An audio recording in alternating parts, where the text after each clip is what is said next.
Hey everyone, welcome back to Cars Fuse.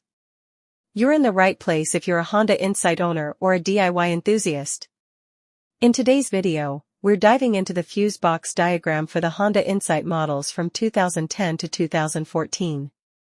This guide will help you locate, identify, and troubleshoot any electrical issues you might face with your car.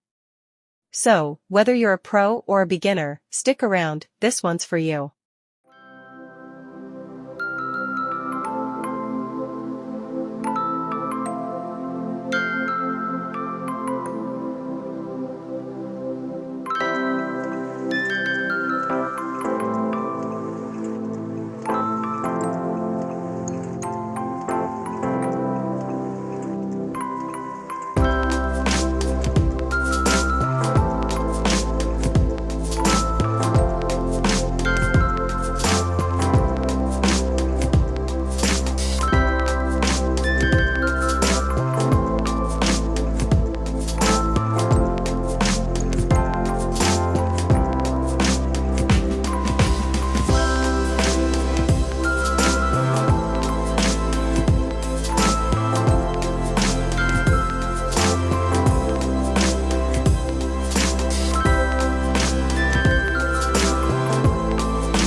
And that's it for today's guide on the Honda Insight 2010 to 2014 Fusebox diagram. Hopefully, this video helped you understand the fuse locations, what each fuse controls, and how to troubleshoot common electrical issues.